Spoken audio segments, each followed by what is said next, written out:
মনে হয় বাংলাদেশ এটা হয়েছে আসিফ নজরুল তার বাপের, আর আমরা প্রবাসীরা রোহিঙ্গা। দেখেন না ইগের মনে যেন চায় তার মনে যেন চায় তা আইন পাস করে, এতে উইয়ানে ব্যাট বইয়া উইয়ানে ব্যাট বইয়া উইয়ানে ব্যাট বইয়া, কিন্তু প্রবাসীরা দিনের পর দিন লাঞ্ছিত হইতেছে এয়ারপোর্টে। প্রবাসীদের ব্যাগ চুরি, প্রবাসীদের মাল সাবানা চুরি, প্রবাসীদের সবখানে লাঞ্ছিত হইতেছে, অপমানিত হইতেছে। এটা দেখার কেউ আছে? কোনো প্রকার দেখছে? একটা বছর আপনাদের প্রবাসীদের উপদেষ্টা হয়েছেন, কোন বালটা ছিঁড়ছেন আমারে কোন, যে আমি প্রবাসীর এটা করছি, আরো আরো প্রবাসীদের প্রচুর ক্ষতি হয়েছে। এতে উপদেষ্টা হওয়ার পর থেকে প্রবাসীরা বিদেশে যে পরিমাণ লাঞ্ছিত হইতেছে, যে পরিমাণ অপমানিত হইতেছে, সব দেশের বিষয়বদ্ধ। আরব আমির এখন সব দেশের বিষয়বদ্ধ। মালয়েশিয়া আইএনও হদ ধরি মালয়েশিয়ার প্রবাসীদের অবস্থা পোকামারা সারা। যারা মালয়েশিয়া আছে তারা জানে। এই উপদেশটা আসিফ নজরুল যখন মালয়েশিয়া আসছে, মালয়েশিয়ার তাই বাংলাদেশে যাওয়ানোর শুরু শেষ, বাংলাদেশে যান শেষ, ইয়ানো প্রবাসীদের হোগা মারা শুরু হয়ে গেছে। মানে কি কইছে হে নিজে জানে না, হে জানার হে আল্লাহ জানে, কে জানে এটা করে কি কইছে না কইছে। যারা 17-18 বছর এই মালয়েশিয়া বসবাস করে তারা বলছে যে এই মালয়েশিয়ায় এই 2 বছরের মতো বা 1.5 বছরের মতো এরকম পরিস্থিতি আর কোনোদিন দেই না। আগে রেট দিত ডিসেম্বর থেকে জানুয়ারি পর্যন্ত 1 মাস দিয়ে রেট দিই, সুযোগ সুবিধা দিয়ে দিত, মানুষের সুন্দরভাবে ইয়ে করতো। কিন্তু আজকের 1.5 বছর ধরে মানে রেটে দিতেছে মানুষের কারণে অকারণে নির্যাতিত করতেছে, ধরতেছে, মানে যা হাঁটতেছে তারা তা করতেছে। এই শালার ভূত শালা উপদেষ্টার কে বানাইছে? এই প্রবাসী উপদেষ্টা আর মাথা ধরে না, যে শুধু বলবে আকামগল করবো। আমি বলতেছি যে প্রত্যেক প্রবাসী, আমি চাই প্রত্যেক প্রবাসী রেমিটেন্স পাঠানো বন্ধ করে দেয়।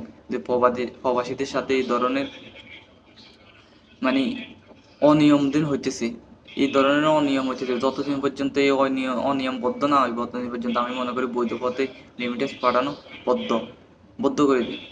আসিফ নজরুল কি শুরু করলো? এটা যেমন মন চায় এমনি করে ক্ষমতা হানের আগেই কি সুন্দর করে হারে আমি যদি কোনো একটা পদ পাইতাম, আমি মানুষের জীবন ধরে কাজ করতাম। মানুষের বালকান শিখছে, পত্তন হাইছে, কোন বাল শিখছে 1-1.5 বছরে নিজের অ্যাকাউন্ট বাড়ি করছে আর পকেট বাড়ি করছে আর রাজার হালে আস। মানে এতে বাঁচিয়ে এই পদ এটা নিছে, মানে প্রবাসী উপদেষ্টা এতে এতে বাঁচিয়ে এটা নিছে, কারণ এটার মধ্যে ইনকাম বেশি। কপিয়ত লইন না তো কেউ নাই, কপিয়ত দেন না, দেওয়ার মতো কেউ নাই, নেওয়ার মতো কেউ নাই। এটার মধ্যে ইয়ে বেশি, ইনকাম বেশি। তো নয় তুই একটা 1.5 বছর চলে গেছে, কি করছো প্রবাসী করলে? আরো প্রবাসীরা লাঞ্ছিত হইতেছে এতে।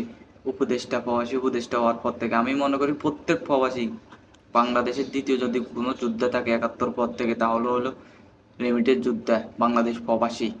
তারা কোনো স্বার্থ ছাড়া, কোনো স্বার্থ নেই তাদের। 7-8 বছর বিদেশ করার পর দেশে যাইলে নিজের অ্যাকাউন্টও টাকা থাকে না, ওদের কাছে হাত পাতান লাগে, এদের কাছে হাত পাতান লাগে, নিজের ফ্যামিলি, প্রিয়জন, ভাই ভাই বন্ধু বান্ধব, ভাই বোন, তারপরে যে আপনার দেশের সব টাকা পাঠান লাগে। আর এই প্রবাসীদের জন্য সব জায়গায় প্রবাসীরা লাঞ্ছিত অপমানিত হইতেছে। মানে কি শুরু করলেন? যেন মনে চায় এনে আপনারা ইয়েনে ব্যাট বইবেন, ইয়েনে ব্যাট বইবেন, প্রবাসীকে উপকার মধ্যে বাঁচ দিবে না। একটা বার চিন্তা করিও, প্রবাসীরা যখন রেমিটেন্স বন্ধ করে দিব না, তখন লুঙ্গি আছে না, লুঙ্গি লুঙ্গি হিন্নের থাকতে না, লুঙ্গি কান্দে উড়ি যাইব, কান্দে।